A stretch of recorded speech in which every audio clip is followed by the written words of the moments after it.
Zoom.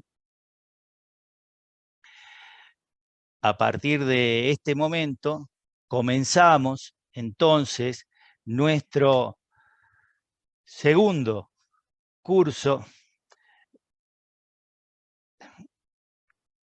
A ver, segundito. A ver, ahí vamos a estar. Muy bien. Con estas pequeñas problemitas vamos a estar compartiendo pantalla, ¿sí? A ver si me permiten. Ustedes me dirán si lo pueden ver bien. Ahí estamos. A ver, ahí. Ahí estamos. Bien, Gustavo. Entonces estamos en el segundo curso de alto rendimiento en el cuarto módulo, organizado por AFC-SEC, Centro Especializado en Fútbol, con la AFET, la Academia Formativa de Entrenadores Deportivos. Y el acompañamiento de Técnicos Unidos Argentinos, tu Argentina. Hoy especial saludo para mi amigo Walter Piccoli en su cumple. Así que Canteras River Plate de Lima, Perú, educadamente de innovación, tecnología y desde Colombia. También comentarles que para cualquier contacto o información con Omar Río, nuestro director de capacitaciones, figura su número de teléfono, o Steven González, director de AFEP. Ustedes saben que nosotros estamos ofreciendo los certificados de participación y una forma de colaborar para quienes así lo solicitan. El certificado es muy similar o es similar al que ustedes están viendo en este momento en pantalla. Comentarles que los cobros en Argentina están en mi nombre, Gerardo Gregorat, al teléfono más 549-2804-404-661, o bien los cobros en Chile y Perú a través de Omar Río, figura su número de teléfono, o en Colombia y el resto de los países a través de Steven González. No le vamos a aflojar, comenzamos con noviembre y vamos a seguir con nuestras próximas disertaciones. Lo teníamos hace un momento en pantalla a nuestro próximo disertante, que va a ser Juan José Bento. Él es el tema va a ser el proceso formativo del futbolista infanto-juvenil. La fecha es el próximo jueves 3 de noviembre a las 22 horas de Argentina. Seguimos con los mismos horarios. Juan José es entrenador de menores de la Federación Peruana de Fútbol, FPF, representante de Fuerza y Potencia de Argentina, y a su vez es scout oficial en Perú del Club Atlético Quilmes de Buenos Aires, Argentina. Perfecto, muy bien. Dicho esto, tengo aquí para comentarles,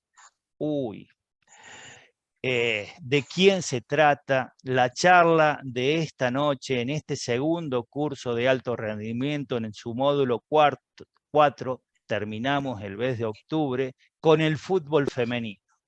Justamente el tema es fútbol femenino, método específico. Nuestro disertante, Gustavo Levine. Gustavo tiene sus estudios cursados como director técnico nacional de fútbol en el Instituto Nacional del Deporte ATFA-CENAR. Es entrenador de fútbol licencia Pro Conmebol de la Escuela de Entrenadores Cersa Luis Menotti, técnico nacional en recreación, certificado en psicología del deporte, instructor nacional de vóley. Dentro de, escuchen ustedes esto, libros editados. También Gustavo ha escrito sus libros. El picado de fútbol, una historia de vida, en la editorial Ediciones 5. Fútbol femenino, método de entrenamiento y realidad cotidiana. Los trabajos actuales. Es director técnico en la primera división del fútbol femenino del Club Villas Unidas. Participa del torneo de Primera División C de AFA, a su vez también es coordinador del fútbol femenino de Villas Unidas, es profesor de prácticas en la Escuela de Entrenadores César Luis Menotti, Es capacitador y disertante sobre el fútbol femenino y liderazgo a nivel nacional e internacional. ¿Cuáles son los antecedentes deportivos de Gustavo? Bueno, inició su carrera en la categoría infantil del Club Ferrocarril Oeste en los años 76 y 77, ex jugador del Club Atlético Boca Juniors entre los años 1978 y 1984, inclusive integrando los planteles de novena división hasta la cuarta división. Ex jugador del Club Albois, Argentinos Junior, Club Liniers, Juan José Urquiza, Club Amigos Unidos de Balcarce. Y si le ponemos la frutillita del postre, actualmente, nos va a comentar Gustavo, integra el equipo de categoría seniors de ex jugadores de la Candela.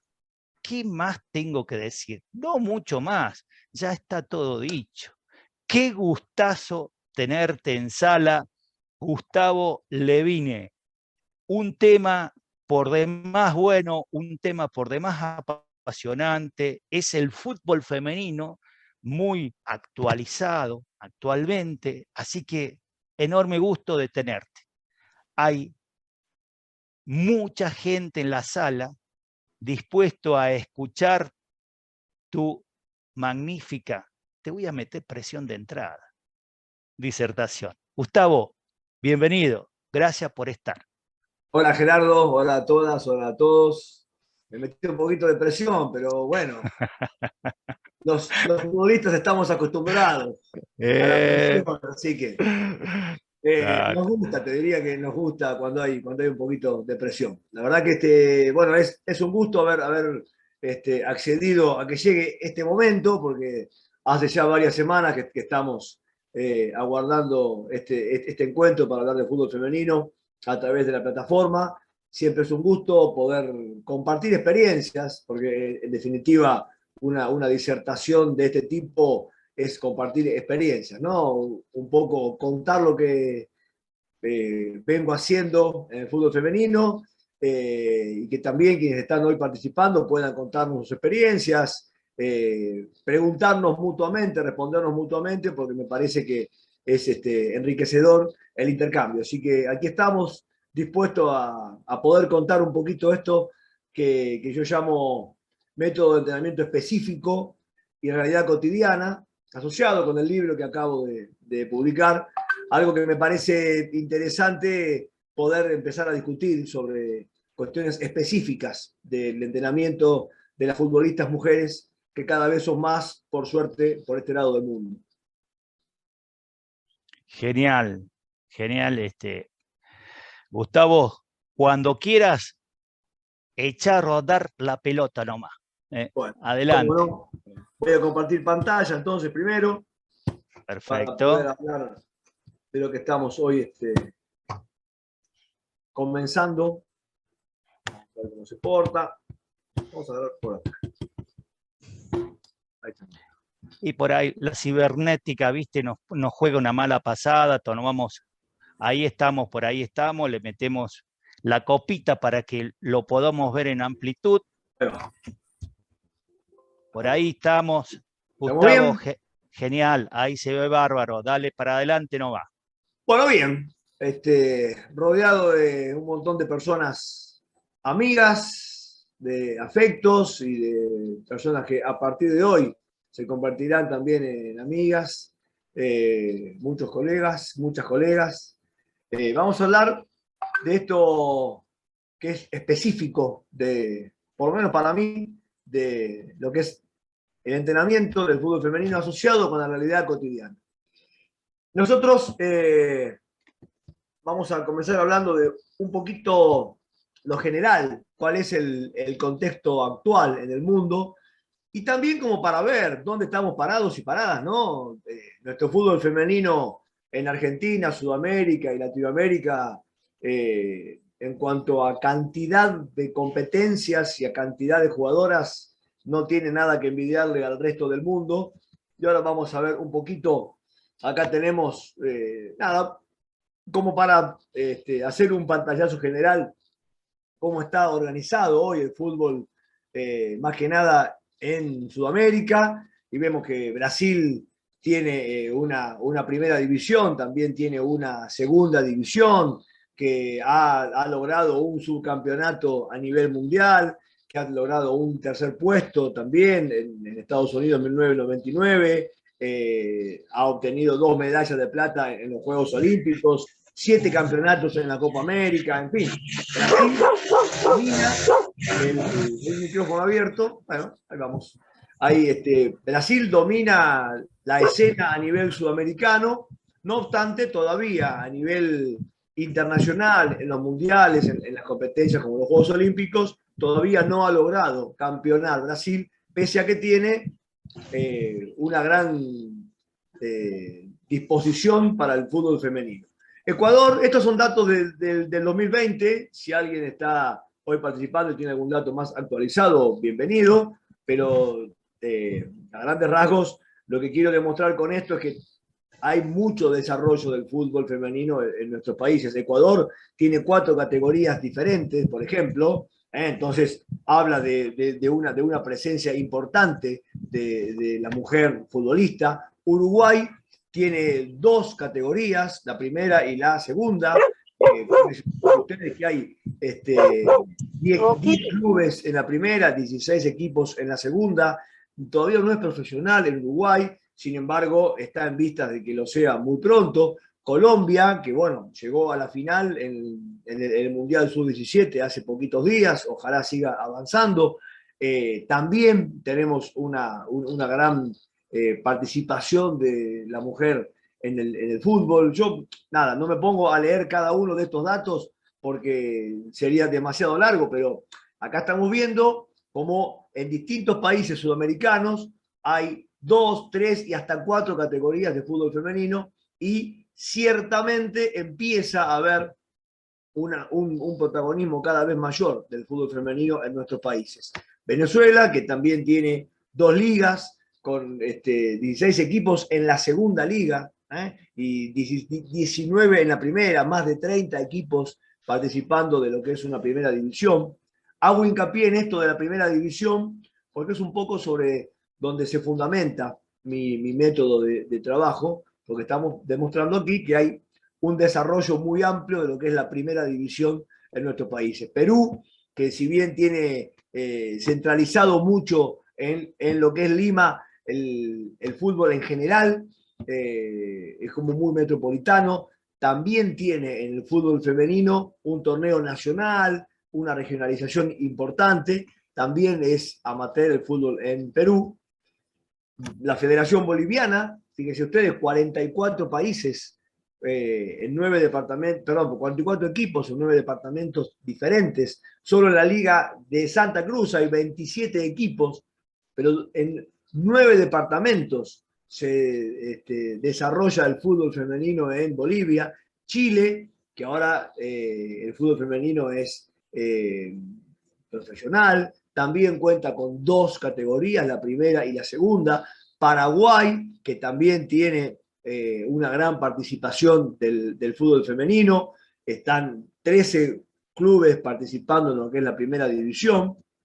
Argentina, que es lo que más conozco, hoy presenta 3 categorías en lo que es el fútbol de primera división de AFA, en la región metropolitana, Buenos Aires, y en algunas provincias que también están sumando equipos a participar, con la primera A, la primera B, la primera C, un fútbol semiprofesional desde el año 2019, más de 50 equipos participando en la Asociación del Fútbol Argentino, pero además, a lo largo y a lo ancho de todo el país, hay un número importante de ligas de fútbol femenino que van incorporándose a lo que es el Consejo Federal, que sería el fútbol oficial en todo lo que no es región metropolitana, Buenos Aires y alrededores, sino que está en las provincias y ligas regionales.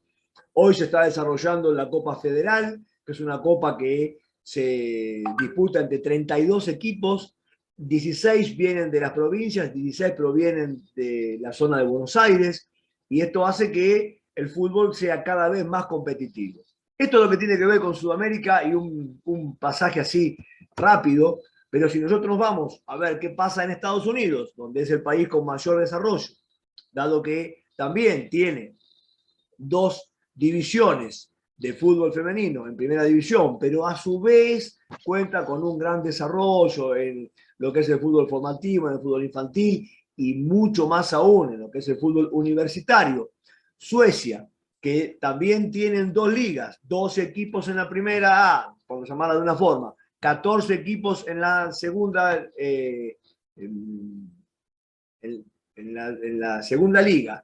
Holanda, que es el que menos desarrollo tiene, sin embargo, ya obtuvo en el 2017 su primer Eurocopa.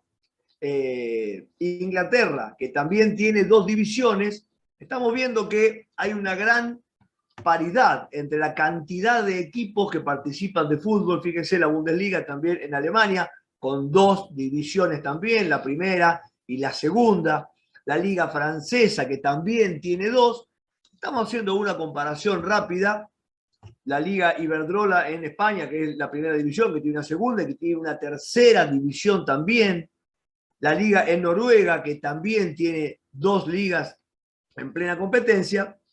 Esto nos está demostrando que hasta inclusive en Japón tenemos dos ligas. Esto quiere decir que a nivel competitivo, en cuanto a cantidad de equipos, nuestra región, Sudamérica y Latinoamérica, no tiene nada que envidiarle a las grandes ligas, a los países mucho más desarrollados, a los países donde vemos que las jugadoras trascienden las fronteras, que son profesionales, que hoy pueden vivir del fútbol. Entonces, evidentemente, si la comparación en cuanto a cantidad es una demostración de una paridad muy grande, lo que está en detrimento de nuestra región es la calidad. ¿Y por qué no tenemos calidad? Bueno, por dos razones fundamentales.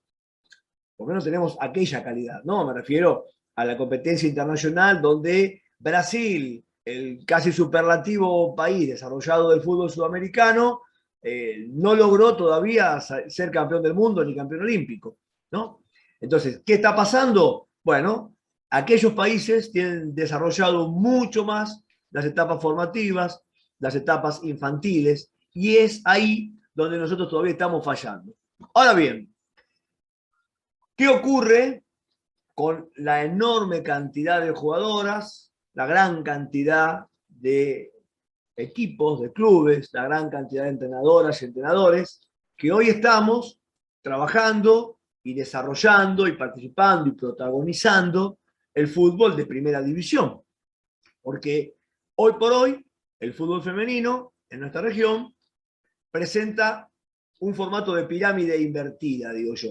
¿Por qué? Porque en lugar de tener la base en las etapas formativas, en las niñas, en las jóvenes, en las adolescentes, la gran cantidad de desarrollo está hoy en la primera división, en las categorías donde convergen adolescentes de 14 años y mujeres de 30 y pico, 40 en algunos casos, en un mismo equipo, en una misma competencia, casi sin haber pasado por etapas formativas, y eso hace que tengamos que abocarnos, desde mi punto de vista, sí o sí, a trabajar en forma urgente e inmediata en la mejora del espectáculo que se brinda en las primeras divisiones, porque esa mejora del espectáculo redundará en mayor público, a mayor público, mayor advenimiento de marcas, de sponsors, y ya sabemos que alrededor del dinero es mucho más sencillo desarrollar cualquier actividad. Por lo tanto, tenemos imperiosamente que dedicarnos a mejorar lo que hoy ocurre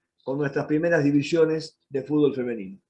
El contexto actual en Sudamérica nos habla de un aspecto que tiene que ver con el apoyo organizacional, ¿no? Con lo que tiene que ver con las relaciones locales, regionales y nacionales, que todavía no terminan de darle la real importancia al fútbol femenino. Todavía es reticente este apoyo que hay a nivel oficial. Nada, fundamentado muchas veces en cuestiones machistas, en cuestiones de un alto desarrollo del fútbol masculino. Entonces, pareciera que todavía no hay espacio para las mujeres. Yo creo que el espacio está, lo que pasa es que hay que corrernos un poquito este velo de decir el fútbol es solamente para los hombres y también permitir desde aquellas personas que tienen el poder de decidir estas cuestiones, hay que abrirse y generar un apoyo más grande. La infraestructura que hoy tenemos en este contexto en Sudamérica, sabemos que es compartido con el fútbol masculino, sabemos que no siempre es compartido al 100%, sabemos que muchas veces se entrena el fútbol femenino en espacios no adecuados para un verdadero desarrollo, y la difusión, que por ahora es mucho mayor en lo que es primera división a nivel selecciones que en lo que son las categorías de ascenso. Por lo tanto, hay aspectos que tenemos que empezar a hacer más visibles. En cuanto a las competencias, tenemos muy desarrollada la competencia de primera división, lo que es una reserva, que sería la inmediata inferior a una primera división. En Argentina al menos se desarrolla hoy formalmente en lo que es la primera división A, la categoría más alta del fútbol femenino de AFA, una categoría juvenil sub-16, pero de ahí hacia abajo el desarrollo no es muy amplio. Las selecciones nacionales en algunos países tienen todo el apoyo para la absoluta o mayor, como llamamos aquí en Argentina, para una selección sub-20, y todavía no hay un apoyo muy grande para una categoría sub-15, sub-17. Estamos muy lejos todavía de brindarle a esas categorías, que son el futuro, todo un contexto que genere un crecimiento. Voy haciendo todo este raconto de situaciones porque me parece que para un método que nosotros tenemos que aplicar es muy importante que tengamos en cuenta estas cuestiones que están alrededor de un campo de fútbol, ¿no? Y de nuestras futbolistas y de nosotros y nosotras como entrenadores y entrenadoras. Hay algunas cuestiones que hacen que el desarrollo del fútbol femenino en nuestros países todavía diste de ser óptimo, y esto tiene mucho que ver con la falta de formación. Esta falta de formación de nuestras futbolistas y también de entrenadores y de entrenadoras hace que todavía no esté desarrollado el espíritu o el sentido de ser deportistas. Entonces, yo tratando de unificar todas estas situaciones, encontré esta frase que llevo siempre a cada charla, que es el nunca están todas. A veces cuando hablamos de nunca y de todas, quizás estemos exagerando, ¿no? Como cuando hablamos de siempre. Entonces, pero cuando yo paro la pelota, la pongo debajo de la suela y hago un análisis de la situación, desde que estoy en el fútbol femenino, hace ya 6 temporadas consecutivas, no he tenido un solo entrenamiento con el 100% de las jugadoras presentes.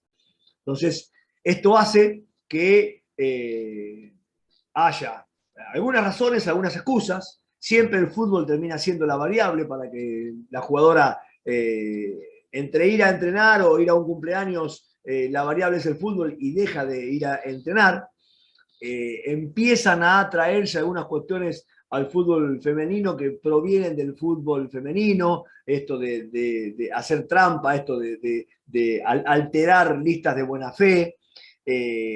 No estamos todavía preparados y preparadas quienes estamos trabajando en el fútbol femenino en cuanto a conocer el comportamiento, las distintas formas de conformar los grupos, las distintas formas de expresarse, las distintas formas de comportarse de las mujeres en situación de grupalidad deportiva. Esto hace que a veces no se tomen las decisiones correctas. Y hay otra cuestión que hace también a lo inherente al fútbol femenino, que es la manifestación de la sexualidad. La jugadora siente la libertad de poder manifestarse, y esto a mí me parece algo maravilloso, porque cuanto más podamos ejercer nuestra libertad en una disciplina a la cual llegamos queriendo ser libres, me parece que es magnífico que haya esta manifestación de la sexualidad, que no siempre ocurre en el fútbol masculino. Ahora bien, esta manifestación de la sexualidad en el fútbol femenino a veces trae algunos conflictos grupales que tenemos que atender porque empiezan a mezclarse cuestiones personales con cuestiones grupales y a veces afecta a la competencia, como nada, alguna ruptura de alguna pareja formal dentro del grupo a veces hace que se alejen las jugadoras, o algunas compañeras toman parte por una o por otra. Bueno, esto es una característica del fútbol femenino que no es ni buena ni mala, es una característica que debemos atender, así como debemos atender esta falta de compromiso que nuestras jugadoras devienen por la falta de formación, estos vicios que traemos del fútbol masculino al fútbol femenino y esta escasa preparación de quienes estamos alrededor para comprender que una situación no siempre tiene que ser sí o sí futbolística, sino también futbolístico femenina. Cuando comencé a trabajar, una de las cosas que me preocupaba era esto de el ser madre, ¿no? Y en una sociedad como la que tenemos en Sudamérica, y esto de que los hijos y las hijas están siempre, o casi siempre, bajo la custodia de las madres, nada, me preocupaba esto, y la primera lección me la dio una capitana que yo tuve en uno de los clubes, cuando llegó tarde un día a un entrenamiento, y me dijo, perdón Gustavo, se me hizo tarde porque mis hijos se negaban a que yo venga a entrenar. ¿Y cómo lo solucionaste? Simple, me dice ella. Les pregunté, ¿ustedes juegan al fútbol? Sí, mamá, me respondieron ellos. Bueno, los miré firme y terminando de armar mi bolso les dije, mamá también juega. Por lo tanto, cerré el bolso y los dejé con el padre y me vine a entrenar. Digo, ¿no? Esta decisión de la mujer, que es madre, de ser futbolista, bueno, no solamente corre por cuenta de ella, sino que también tiene que tener un espacio familiar, un ambiente familiar propicio para que ella pueda hacerlo, y me parece brillante que ellas puedan imponer y decir, me voy a entrenar porque quiero ser futbolista, ¿no? Esta decisión de la mujer hoy de ser futbolista hace también a la cotidianidad de un entrenamiento. ¿Qué pasa con las deserciones en el fútbol femenino? Esta falta de compromiso de la cual yo hablaba lleva a la deserción. Ahora después lo vamos a ver en una muestra de una encuesta que yo realicé. Las lesiones que a veces los clubes no terminan de atender correctamente y se hacen más largos los tratamientos o directamente no hay tratamientos. Y por supuesto, las deserciones asociadas a una situación de embarazo. Hoy por hoy no hay una planificación familiar de nuestras jugadoras, ni de los planteles como tal, ni de las organizaciones deportivas que puedan brindar una posibilidad de planificar el embarazo para que una jugadora esté por menor tiempo de fuera de las canchas por su embarazo.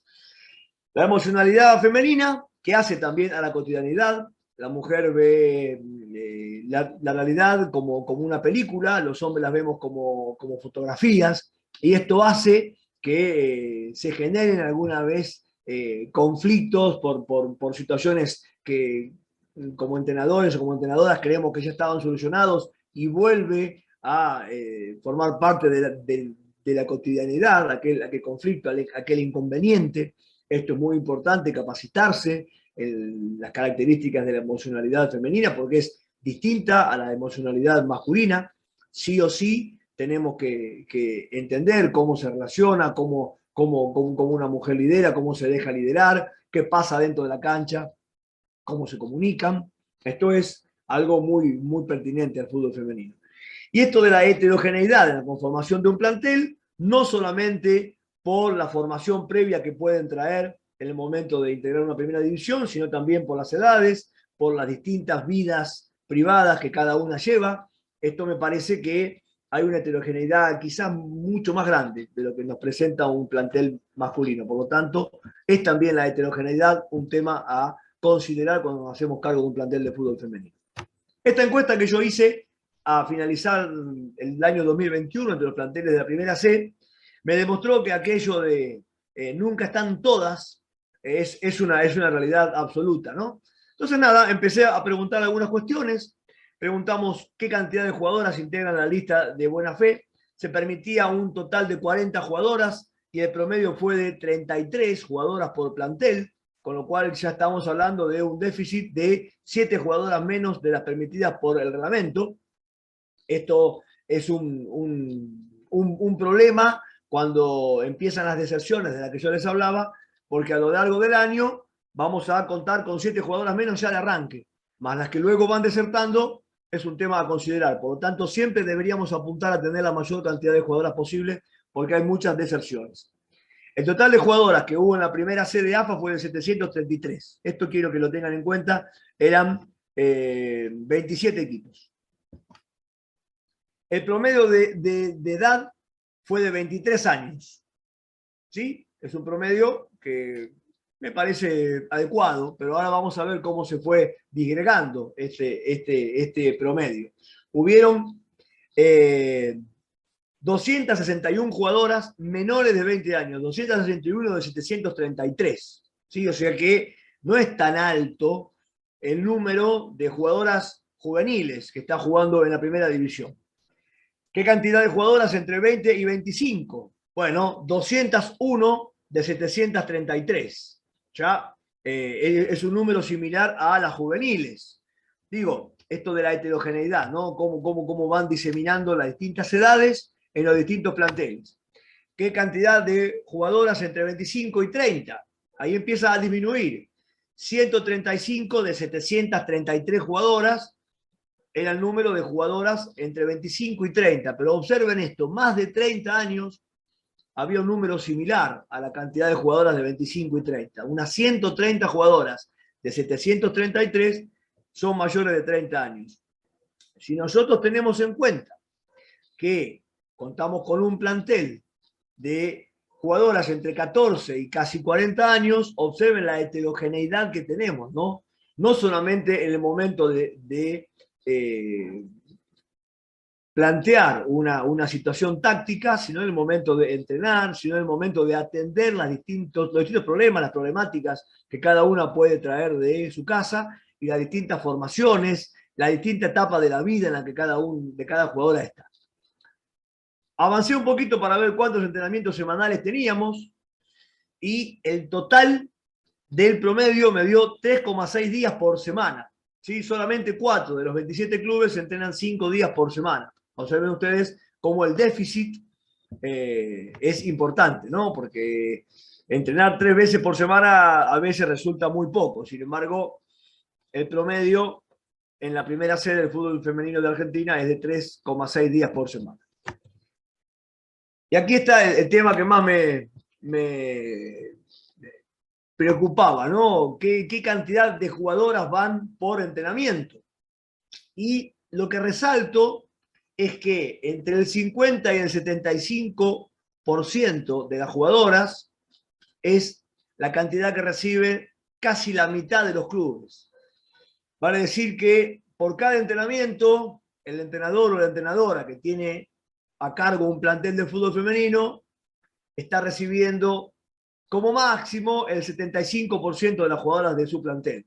Digo esto, al momento de planificar un entrenamiento nos afecta muchísimo porque nunca están todas, es a tener en consideración bien alta, ¿no? Después fíjense cuántas jugadoras abandonaron los entrenamientos, o sea, esto que yo les hablaba de la deserción, esas 7 jugadoras menos que teníamos como promedio, las 33 sobre 40 posibles de poder tener en cada plantel, ya arrancando con 7 jugadoras menos, fíjense ustedes que el 20% de la deserción lo han presentado casi el 60% de los clubes, ¿sí?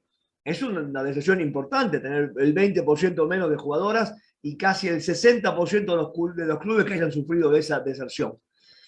Y fíjense lo final, el 85% de los clubes han tenido deserciones. Vale decir que muy posiblemente quienes estén escuchando vayan a tener deserciones en sus planteles a lo largo de todo el año. Y además, un agravante. El 35% de los clubes tuvieron ausencias de jugadoras a un partido. ¿Sí? Yo cuento con tal cantidad de jugadoras, tal calidad de jugadoras para este partido de hoy y resulta que hay alguna que no viene a jugar un partido. Todo esto hace al método de entrenamiento que nosotros tenemos que hablar específico.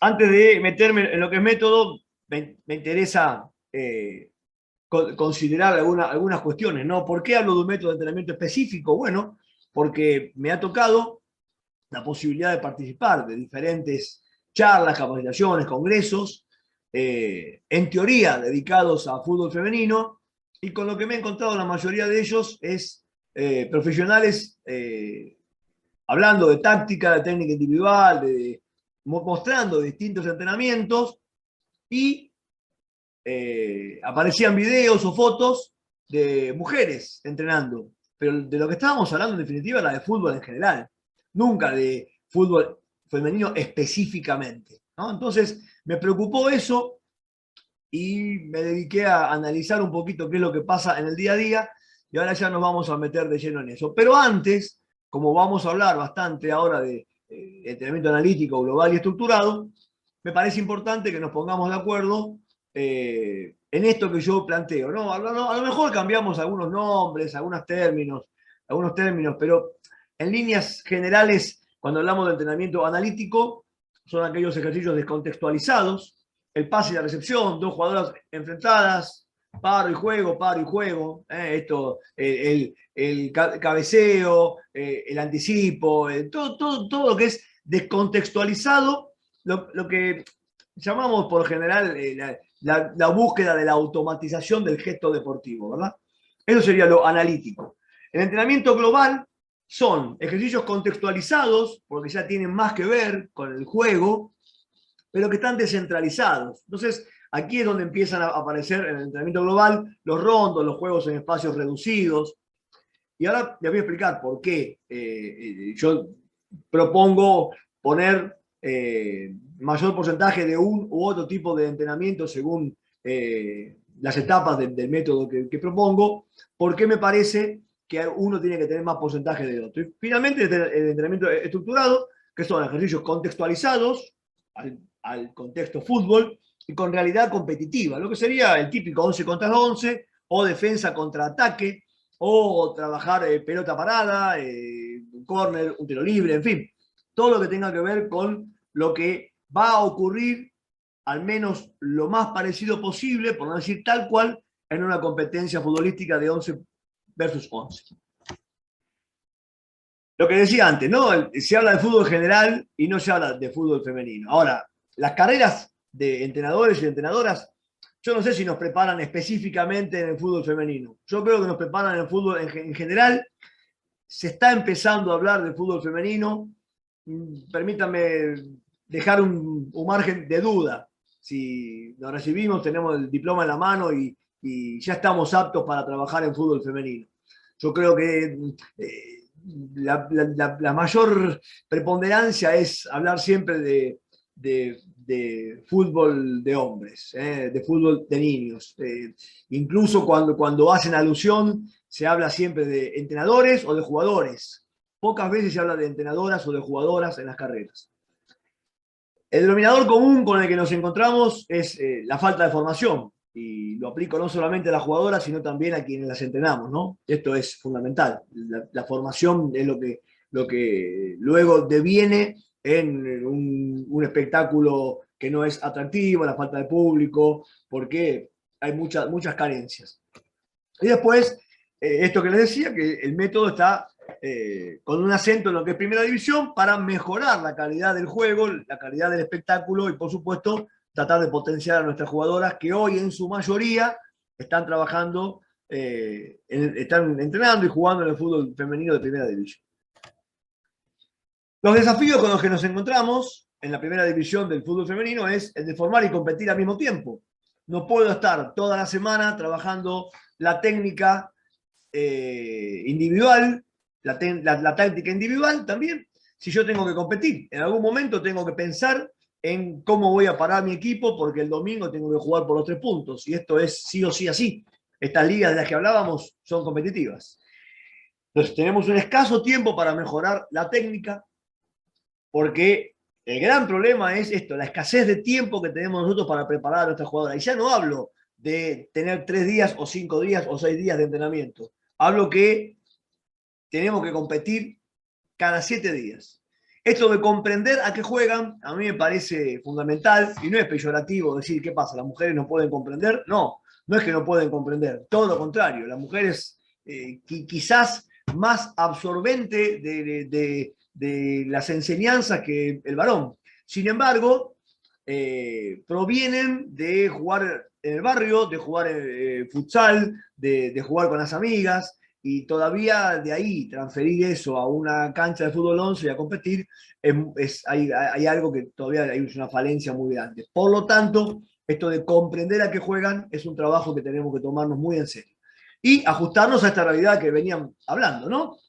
La falta de capacidad de quienes dirigen clubes, la falta de formación de los entrenadores y entrenadoras, de las jugadoras, de la falta de infraestructura, la falta de difusión, etcétera, etcétera. Esa es la realidad que nosotros tenemos, la manifestación de la sexualidad, cómo es una mujer en un grupo, cómo es una mujer compitiendo. Esa es la realidad que nosotros tenemos que aplicar. ¿Qué pasa con las etapas formativas?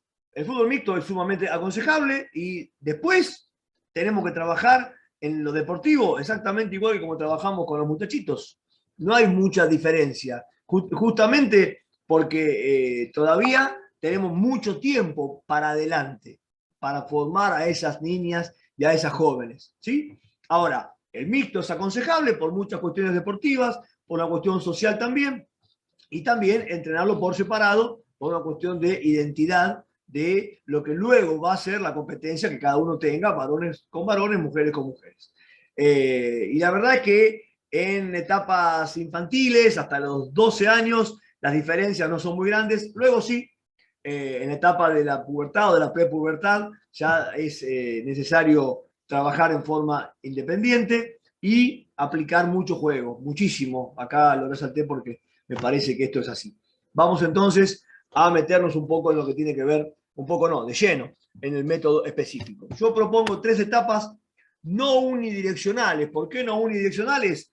Porque podemos pasar de la primera a la segunda, volver a la primera, volver a la segunda, saltar a la tercera, volver a la segunda, como si fuese una caja de cambios en un automóvil, ¿no? Según lo que necesitemos, avanzaremos o retrocederemos en función de la mejora de nuestras futbolistas. Esto es aplicable a la mayoría de los planteles de fútbol femenino de primera división y asocia esta falta de formación que vengo hablando con la realidad cotidiana de la que venimos conversando en esta disertación. Y por supuesto no es un método que aporte una solución ni una fórmula para el éxito, ¿no? Es una propuesta, es una idea, es algo que viene a intentar sumar. 3 etapas. La primera etapa la denomino de iniciación, que sería una conceptualización básica, lo elemental, lo que las jugadoras deben tener sí o sí en su bagaje de conocimientos para poder trascender sus propias fronteras. Una segunda etapa que la llamo de afianzamiento, ya con una conceptualización primaria, como si fuese la escuela, ¿no? De educación básica, de educación primaria, donde ya con algunos conceptos aprendidos empezamos a afianzar esos conceptos para poder comenzar a desarrollarse mejor las jugadoras en una competencia formal. Y la tercera etapa, donde ya pasamos a tener una ejecución efectiva, no solamente del gesto técnico, sino de lo que tiene que ver una táctica colectiva, con una conceptualización avanzada, y ahora vamos a introducirnos en el desarrollo de cada una de estas etapas.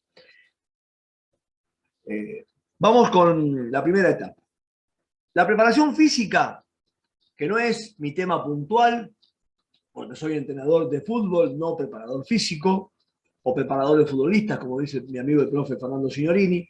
Esta preparación física, desde mi punto de vista, en esta primera etapa, cuando nosotros recibimos este grupo de futbolistas y queremos comenzar a diseñar el equipo final, o nos hacemos cargo de un equipo que ya viene compitiendo y queremos empezar a analizar qué es lo que sucede.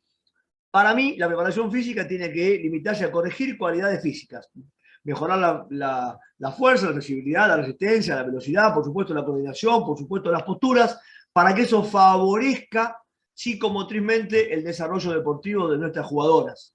Todo lo que tenga que ver con la mejora del movimiento va a mejorar a nuestras jugadoras como futbolistas en su desarrollo técnico, que a su vez, ante una mejor técnica, van a poder desarrollar mejor la táctica. Por eso, para mí, la preparación física en esta primera etapa debe limitarse a eso, no a tener una valoración superlativa, sino a corregir aquellos vicios que nosotros vemos en los movimientos de nuestras jugadoras. Todo lo que tenga que ver con ejercicios de pelota tipo analítico, lo que hablábamos al principio, para mí deberían incluirse como entrada en calor. ¿Por qué? Porque tenemos falta de tiempo. Entonces, bueno, acá propongo el fútbol tenis como una invitación, ¿no? Propongo que cuando las jugadoras lleguen haya armadas 2 o 3 canchitas de fútbol tenis para que ellas puedan directamente, mientras van saludándose, ya están jugando, ya están pateando una pelota en forma divertida y no estamos nosotros empleando tiempo concreto del entrenamiento en un trabajo analítico. Esto se basa todo en esta falta de tiempo que tenemos. Esto es como una bienvenida futbolera. Esto es algo que las jugadoras a través del juego van adquiriendo una mejor técnica. Es una propuesta. El método global, lo que llamamos los rondos, para mí, en esta primera etapa, no tiene que utilizarse tanto como en un alto porcentaje. ¿Por qué?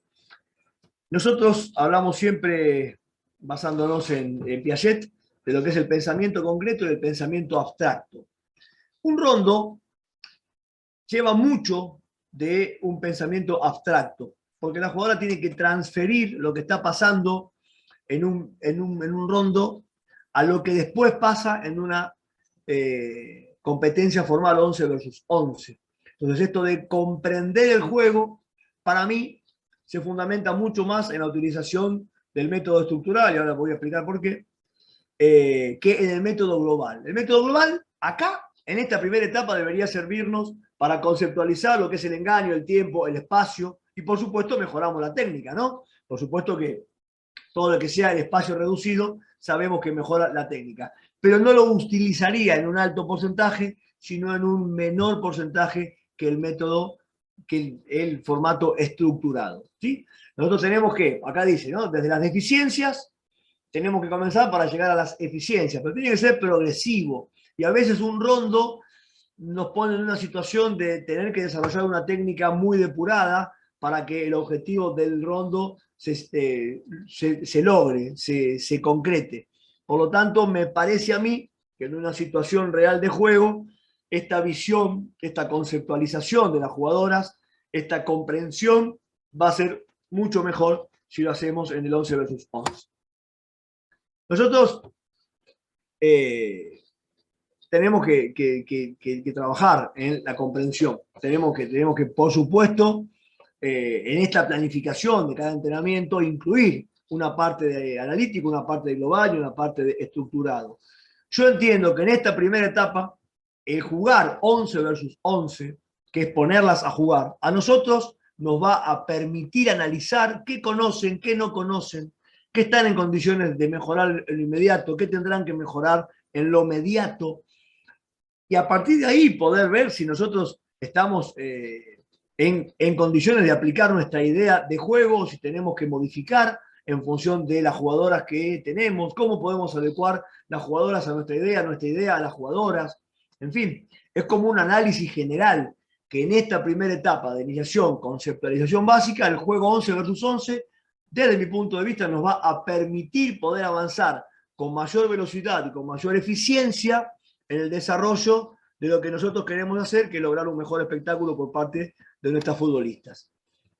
El desglose de este 11 versus 11 a nosotros nos tiene que llevar también a poder jugar en media cancha, ataque versus defensa, porque vamos a poder generar mayor situación de la defensa en sí, del ataque en sí, poder analizar a sus compañeras, a las jugadoras que quedan fuera de ese juego de defensa contra ataque, que haya un grupo de jugadoras afuera analizando lo que está pasando, para que ellas también vayan viendo desde lo teórico, desde la observación, qué deben mejorar, qué sí pueden hacer, qué no pueden hacer, qué deben hacer, qué no deben hacer. Por eso hablo también de ejercicios de definición, de gestación más definición, defensa más recuperación, en fin, todo lo que es un desglose, pero no con formato de rondo, sino con un formato mucho más real de lo que luego va a pasar en una cancha cuando juguemos contra otro rival. En esta etapa, yo propongo que el gran objetivo sea el entender a qué juegan. Esto es lo básico. Las jugadoras tienen que salir de esta primera etapa, que no importa el tiempo que dure, eso lo analizarán ustedes en función de las jugadoras y cómo viven los entrenamientos. Pero esto es entender a qué juegan, estos conceptos, ¿no? Pasar la línea de la pelota, presionar en bloque, avanzar no siempre es atacar, marcar de adentro y no marcar de afuera, ser un equipo ancho para ser más profundo, en fin. Los varones tenemos la fortuna de adquirir eso en etapa formativa. Las niñas que hoy están participando de etapas formativas lo van a conceptualizar y se lo van a traer a una primera división. Nuestras jugadoras de primera división hoy son muy pocas las que estos conceptos los tienen muy claros. Por lo tanto, tenemos que trabajar mucho esto, el 11 versus 11, para entender a qué juegan, que las jugadoras logren entender a qué juegan, que empiecen por ellas solas a resolver las eventualidades que se den. Entonces, esto me parece que es importante para destacar en una primera etapa. Pasamos a la segunda etapa. Y acá ustedes preguntarán, pero ¿y cuándo pasamos de una etapa a otra? Bueno, acá es muy personal de quien esté a cargo de los entrenamientos, considerar la evaluación, qué quieren evaluar, pero fundamentalmente lo que los va y las va a llevar a todos y a todas ustedes a ver esto es una cuestión que tiene que ver con que hayan captado y asimilado los conceptos tácticos, las jugadoras, que cuando ustedes hablen de ir a presionar, sepan las jugadoras hacerlo y que se lo demuestren a ustedes, que las cuestiones reglamentarias no solo sean respetadas, sino también poder sacar ventaja de una cuestión reglamentaria. No sé, un saque de meta, que la jugadora, la arquera, la defensora que lo va a ejecutar, sepa que no tiene que hacerlo del mismo lado que salió la pelota, como habitualmente se dice en la tribuna, que sepa que toda la superficie del área chica es donde ella debe poner la pelota, por ejemplo. Que haya un desarrollo fluido del juego 11 versus 11 y una menor ejecución deficiente de los gestos técnicos. Estos son los puntos para evaluar, para decir, ok, esto está ocurriendo, podemos pasar a una segunda etapa. ¿Qué pasa en la preparación física? Bien, acá empezamos a integrar ejercicios que permitan seguir corrigiendo las cualidades físicas, empezar a entrenar también estas cualidades físicas, mejorar los valores, pero también empezar con cuestiones técnico-tácticos. La pelota ya empieza a ser una socia mucho más participativa de los profes y de las profes, porque en esta segunda etapa la preparación física ya empieza a asociarse con la idea del juego del entrenador, ¿no? Si nosotros queremos que las jugadoras jueguen la pelota al pie y por abajo, bueno, los ejercicios que proponga quien esté a cargo de la preparación física tendrán que tener ese condimento lúdico también con la pelota. Tenemos que avanzar sobre el proceso colectivo. Estas 4 acciones que, bueno, César Luis Menotti define que tiene el fútbol: defender, recuperar, gestar y definir. Y estos 3 principios que también tiene el fútbol, que es el engaño, el tiempo y el espacio, deben empezar a desarrollarse y las jugadoras deben empezar a entender cuándo están defendiendo, cuándo están recuperando, cuándo están gestando y cuándo es el momento de definir. Y también cuándo aplicar el engaño, cuándo tener el concepto de tiempo para poder aplicarlo y cómo es el espacio que están utilizando para sacar provecho de él. Esto es importante, que ya nosotros como entrenadores, como entrenadoras, avancemos y profundicemos este proceso colectivo. A ver, tenemos que empezar a hablar también de lo que es el método global, porque el tiempo, el espacio y el engaño que ahora, que antes nosotros lo usábamos para empezar a aprenderlo, bueno, ahora tenemos que empezar no solamente a aprenderlo, porque ya lo deben haber aprendido de la etapa anterior, sino también a dominarlo en todo el campo de juego. Esto es importante, poder ser más tiempistas, poder manejar bien los espacios, saber que la gambeta es muy necesaria en espacios chicos, no tan necesaria en espacios amplios como la mitad de cancha. No negarles la gambeta, pero sí demostrarles que hay un uso de la gambeta más necesario en ciertos espacios y en ciertos momentos del juego, etcétera, etcétera. Esto para que ustedes vayan viendo que ya no solamente comprenden de qué se trata la competencia del fútbol y el juego en sí, sino que también empiezan a afianzarse aquellos conceptos que son tan necesarios para poder jugar al fútbol cada vez mejor. La técnica de la ejecución, por supuesto que hay que continuarla, por supuesto que hay que continuar invitándolas a jugar con diferentes propuestas, porque ya la autoconfianza y la autosuperación empiezan a ser necesarias. Esto hace que una jugadora, al tener mejor técnica, quiera tener cada vez mejor técnica, porque entonces dijo, si ya pude pasar de patear de una forma deficiente a una forma al menos efectiva, bueno, ahora quiero pasar a ser eficiente, ¿no? Que es un proceso más amplio que la efectividad, la eficiencia, ¿no? Ya es la efectividad aplicada a, no sé, convertir un gol porque la ubicó en el ángulo y no patear cerca del ángulo, ¿no? Ahí estamos hablando de eficiencia. Este sistema de las pequeñas competencias que empiezan a ver en esta segunda etapa que yo propongo, a la vez que siguen mejorando la técnica y la táctica individual y general también, empiezan a darle este condimento de competencia, ¿no? Esto de querer ganar, querer superar al rival, esto de ese hambre de gloria, ¿no? Que ahora pueden empezar a percibirlo con un desarrollo mejor en el campo de juego y con una confianza mucho mayor. Ahora la competitividad tiene que ser parte de una futbolista y ahora están en esta segunda etapa en un momento ideal para desarrollar esa competitividad. Nosotros tenemos como entrenadores y entrenadoras, sí o sí, que tenemos una idea de juego. Bueno, esa idea de juego, en esta etapa, es el momento de empezar a aplicarla. Ahora podemos empezar a ser un poco más exigentes con nuestras jugadoras. Es posible que esta sea la etapa más larga de todas las que nosotros tengamos, ¿no? De esta primera, segunda y tercera. ¿Por qué? Porque es el afianzamiento y, bueno, a veces en nuestras planificaciones tenemos que evaluar también si hay un afianzamiento real. Volver a la etapa anterior no sería nada malo, todo lo contrario, hasta puede ser altamente beneficioso. Volver a tomar ejercicios de la etapa anterior, volver a situaciones de 11 versus 11, donde podamos demostrarle en qué están equivocándose.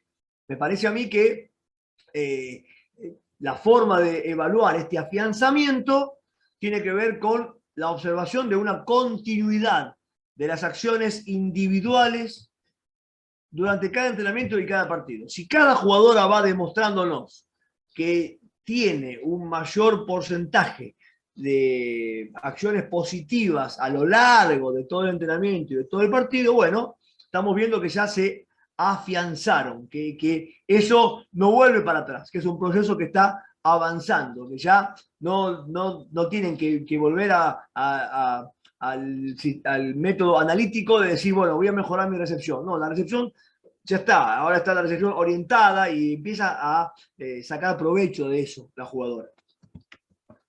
La tercera etapa, acá sí, la preparación física, para mí, tiene que empezar a planificarse en función de la fisiología hormonal femenina. Esto tiene que ver con una cuestión que sí o sí debemos contar con un cuerpo médico, no solamente para evitar lesiones, sino también para favorecer el rendimiento de cada jugadora. Esto es un tema que más adelante seguramente Gerardo Gregorat traerá alguna profesional que se dedica con exclusividad a la preparación física, porque sí o sí la fisiología femenina infiere prestar mucha atención para evitar lesiones. En el ciclo menstrual de las jugadoras hay distintas fases. En cada fase hay mayor o menor preponderancia a una posible lesión a nivel de los ligamentos. Entonces es importante contar con un cuerpo médico que esté al pie del cañón, como decimos en Argentina, al lado del comando técnico, del cuerpo técnico, para que podamos orientar la preparación física en función de la fisiología femenina. La verdad que esta tercera etapa tiene mucha similitud con lo que pasa en el fútbol masculino. Yo no me imagino a las gladiadoras de Boca Juniors de Argentina que están a punto de jugar la final de la Copa Libertadores en el día de mañana contra el Palmeiras brasileño, trabajando mucho entrenamiento analítico o buscando cómo entender el juego. No, yo diría que están ya sumamente afianzadas en lo que tienen que hacer adentro de la cancha. La idea del entrenador, de la entrenadora ya está sumamente sabida y están aplicando durante la mayor cantidad de tiempo posible la idea futbolística de ese comando técnico, de ese cuerpo técnico. Entonces, ahí ya hay una paridad muy grande con lo que es el fútbol masculino. Entonces, ahí sí estaríamos hablando de fútbol en general en esta tercera etapa y podemos aplicar otro tipo de entrenamiento que tenga más que ver con lo global que con el fútbol versus 11 versus 11, aunque sí o sí tenemos que ser intensos en el desarrollo del fútbol 11 versus 11. Las jugadoras en esta etapa ya están integradas en lo que decimos que se llama sistema de equipo. Nuestro equipo ya está integrado por jugadoras que saben qué tiene que hacer cada una. La función que cada una debe cumplir ya lo conocen, ya saben qué tienen que hacer.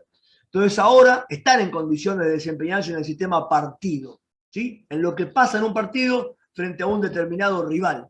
Por eso, el análisis del rival comienza a formar parte en esta etapa. Hasta aquí, la propuesta mía, desde lo que es el videoanálisis, en la primera y segunda etapa, a mí me dio mucho más resultado aplicar la observación de movimientos propios y no movimientos ajenos.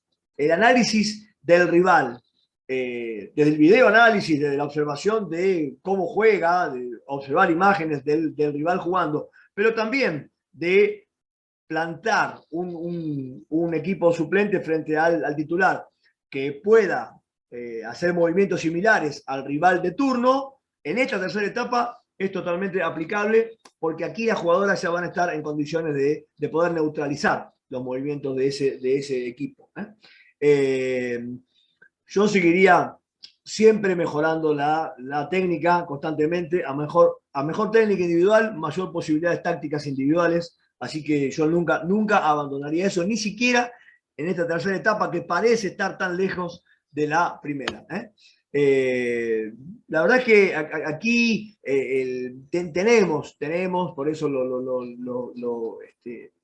subrayo aquí, me parece que la fisiología femenina infiere un tratamiento específico y si el nivel competitivo es muy alto, si estamos hablando ya del profesionalismo, si estamos hablando de poder exigir a nuestras jugadoras un poco más allá de lo que pasa con lo más habitual, que es una categoría de ascenso, que es una categoría amateur.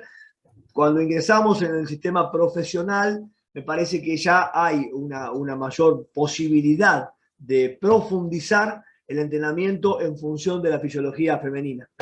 Las grandes potencias futbolísticas lo hacen y tienen sus logros, por lo tanto, no tenemos que dejar esto de lado, pese a que la medicina todavía no se pone muy de acuerdo en cuanto a cuánto incide la fisiología femenina, la anatomía femenina en el desarrollo de una mejor técnica, de una mejor táctica o de una futbolista que llegue a un alto nivel. No importa. Mientras se sigue discutiendo, tenemos que prestar atención a estas cuestiones. ¿Qué pasa con las arqueras? Evidentemente, una gran falencia en cuanto a cantidad y un poco también a calidad es lo que pasa con las arqueras. Hay muy pocas arqueras en el fútbol femenino, muy pocas. Muchos entrenadores y entrenadoras apelamos durante el año a jugadoras de campo que nos demuestran en cierto momento que pueden tener aptitud para el arco y bueno, y la ponemos a atajar. ¿eh? Provienen de jugar en el barrio, como les decía, o jugar al futsal. Los arcos son muy diferentes. El área que tienen que manejar como propia para poder utilizar sus manos y sacar provecho de esa posibilidad que el reglamento les permite es mucho más grande. Por lo tanto, sí o sí tenemos que tener a alguien que se dedique a entrenar arqueras, ¿no? Un entrenador o una entrenadora de arquera tiene que haber siempre en el fútbol femenino. Yo ahí eso no lo negocio. No lo negocio porque muchos resultados se dan por falencias de las arqueras ante las buenas pateadoras que tenemos. Por lo tanto, creo que tienen que estar. En el fútbol 11 contra 11, la arquera tiene que estar desde el principio. En aquella primera etapa en la que yo propongo jugar mucho fútbol 11 versus 11, la arquera tiene que estar siempre porque justamente ayuda también a la comprensión global del juego. Así que nada, y por supuesto, la mejora de la técnica individual con los pies, también es fundamental que la arquera participe. Porque hoy por hoy tener una arquera que juega con los pies ya sabemos que es tener ventaja. ¿Qué aspectos yo he notado en todos estos años que me parece son los fundamentales a mejorar? Y ya vamos terminando con esto. Los aspectos fundamentales que yo observo en nuestras futbolistas, y tomen nota de esto porque entiendo que se van a encontrar mañana mismo en el entrenamiento, si es que les toca observar esto. Hay una ineficiencia en los gestos técnicos. Esto es general. Cuesta mucho el cabeceo, cuesta mucho cabecear una pelota cuando viene de aire desde muy lejos. Un saque de una arquera de volea no siempre es devuelto por la cabeza, por las defensoras. Y la verdad que es muy notorio. Aquellas jugadoras que tienen habilidad para el juego aéreo sacan ventaja. Los errores de temporización de la marca. Esto quiere decir una jugadora que enfrenta a otra rival que viene con pelota dominada, que no espera el tiempo necesario para actuar en el momento preciso en el intento de quitarle la pelota, sino que lo primero que hace ante una jugadora que viene con la pelota en conducción es intentar sacar la pelota, y esta falta de temporización no solamente hace que la jugadora no pueda quitarle la pelota a su rival, sino que no genera la posibilidad de sus compañeras de pasar la línea de la pelota y ubicarse en posiciones que favorezcan la recuperación o la defensa del ataque contrario, ¿no? Entonces, esta temporización de la marca me parece que es un error muy marcado, para la redundancia, de nuestras jugadoras. Errores en el control orientado o el control simple. La pelota rebota cuando viene. Con cualquier parte del cuerpo notamos que hay un error constante en el control de la pelota y esto genera muchas cuestiones que es un problema a resolver porque tenemos que trabajarlo mucho. Y esto de la interpretación errónea de la acción defensiva. Clarito, me toca a mí ser marcadora de punta, tengo a la delantera que yo tengo que marcar, que viene sin pelota, y la volante lateral de ese lado viene con pelota dominada. Lo que las jugadoras por lo general hacen es salir a marcar a la pelota, a la jugadora que viene con pelota dominada, abandonando su marca. Por lo tanto, quedan en inferioridad numérica, pierden el 2-1 y quedan fuera de la acción. Por lo tanto, este ejemplo de interpretación errónea de la acción defensiva ustedes deben haberlo visto en más de una vez. Con esto les agradezco estar participando. Acá les voy a dejar, esta es la tapa de mi libro que acabo de editar, Método de Entrenamiento Específico en Realidad Cotidiana de lo que es el fútbol femenino. Esto es un extracto de lo que yo detallo en el libro, que por supuesto está con lujo de detalles con respecto a esto. El libro se puede adquirir en la web